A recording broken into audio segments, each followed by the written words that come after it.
আরে মিয়ারা কোক মোটেও ওই জায়গার না। কোকাকোলার নতুন বিজ্ঞাপন নিয়ে চলছে তোলপাড়। গোটা দেশে একযোগে বইছে আলোচনা সমালোচনার ঝড়। তুমুল বিতর্কিত এই বিজ্ঞাপনটিতে মডেল হিসেবে ছিলেন অভিনেতা শারাপ আহমেদ জীবন, শিমুল শর্মা, আব্দুল্লাহ আল সেন্টু প্রমুখ। যেখানে শারাপ আহমেদ জীবনের ডায়লগগুলো ছিল ঠিক এরকম, কোক মোটেও ওই জায়গার না। 138 বছর ধরে 190টা দেশের লোকে কোক খায়, আর সেই দেশে তো কোকের ফ্যাক্টরিও আছে। কোকে একটা ঢোক দেন, এরপর একটা সার্চ দেন, আর তাতেই বাধে বিড়ম্বনা। এমন বেফাস মন্তব্যের জেরে এই অভিনেতাও পড়েছেন বয়কট হুমকির মুখে। পরিচালক থেকে অভিনেতা বনে যাওয়া এই শারাপ আহমেদ জীবন অভিনয়েও পরিচিত মুখ। তিনি দেশের বিজ্ঞাপন জগতের অনেক সফল একজন নির্মাতা। এছাড়া নাটক পরিচালনায়ও দেখিয়েছেন মুন্সিয়ানা।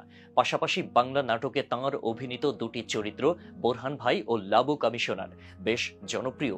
চরিত্রের সঙ্গে মিশে গিয়ে তার সাবলীল অভিনয় দর্শকের মুখে হাসি ফোটায় মুহূর্তেই।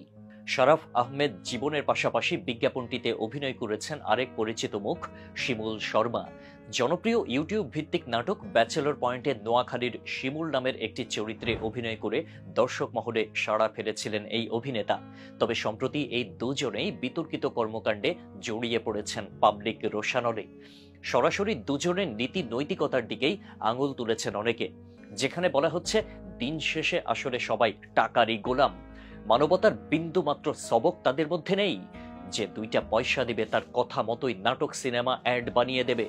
এদের কাছে মুসলমানের রক্ত থেকে টাকাটাই বড়। দুইটা টাকার জন্যই এরা ক্যামেরার সামনে রং ঢং করে মিথ্যা তথ্য মিশ্রিত এই ধোঁকাবাজি অ্যাডে সামিল হয়েছে। প্রসঙ্গত, মুসলিমদের স্পর্শকাতর এক ইস্যু নিয়ে সারা বিশ্বের সঙ্গে তাল মিলিয়ে বাংলাদেশেও কোকাকোলা বয়কটের ডাক দিয়েছিল জনগণ। যে বয়কটের ধাক্কায় দেশের কোকাকোলা বাজারে ধস নামে। সেই ধস সামলাতে প্রথমে বিভিন্ন সাজে উপস্থিত করা হয় কোককে। তাতেও অব্যাহত ছিল কোকাকোলা বয়কট। এবার তাদের টার্গেট ছিল কোরবানির ঈদ। বিজ্ঞাপনটা বানিয়ে তারা সাফাই গাইছে মানুষ কেন কোক খাবে।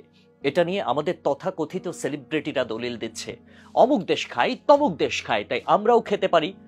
তাছাড়া দিনের পর দিন নির্যাতিত নিপীড়িত হওয়া দেশটাতেই নাকি কোকের ফ্যাক্টরি আছে। কত বড় ধড়িবাজ কল্পনা করা যায়।